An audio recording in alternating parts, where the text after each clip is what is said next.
The book Bless the Beasts and Children by Glendon Swarthout takes place at Box Canyon Boys Camp, a summer camp in Arizona. The story focuses on 6 boys who share a cabin at the camp: Lawrence Teft III, Sammy Shecker, Gerald Goodenow, Stephen Lally Jr., his younger brother Billy Lally, and John Cotton, who assumes the role of the boys' leader.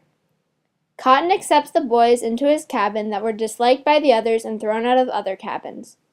All the cabins are given names of Native American tribes, such as the Apaches, and are awarded with animal heads as their trophy. Because the boys in Cotton's cabin are not successful in any activities at the camp, they are given the name the Bedwetters and a chamber pot to remind them of their uselessness. The boys stay in a cabin with their counselor, who they call Wheaties. Wheaties is very irresponsible and cruel to the boys, calling them dings, meaning that they are unwanted and worthless. When the boys are on a camping trip with Wheaties to the petrified forest, they stop at a buffalo preserve. However, they come in the middle of the preserve's 3-day hunt where people can pay for the chance to be able to shoot buffalo as an effort to slim the population of the preserve. Horrified, the boys beg to go back to the camp. Late that night, Cotton awakes from a terrifying dream in which him and the other boys are the buffalo that are being killed. He notices that Lally II, the youngest of the group, has left the cabin. He wakes up the others and they venture out to find Lally II, who had started on a journey to free the rest of the buffalo that were about to be slaughtered the next day.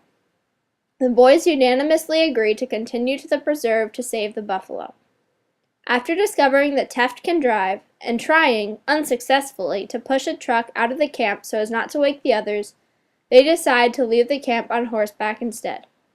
After riding for a while, the horses are exhausted and the boys decide to try and find a car to steal. They fail twice, but eventually they are able to steal a white Chevy pickup. They pile into the truck and continue toward the preserve.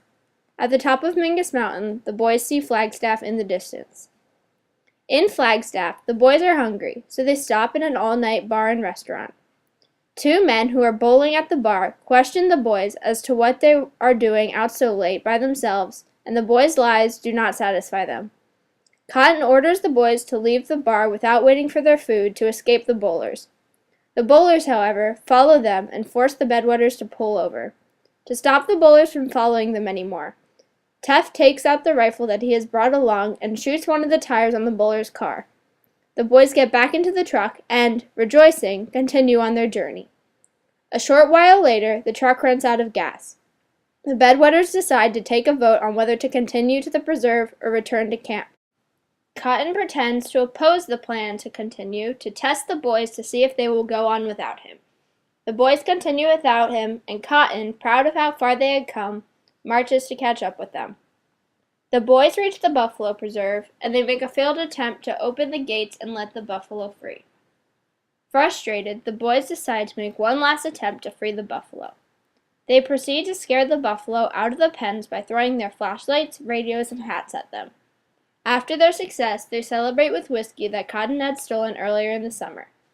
They soon realize, however, that the buffalo have not gone far away and could easily be captured again in the morning. They use hay to lure the buffalo away from the slaughtering ground. As dawn breaks, they notice a fence that is separating the buffalo from true freedom.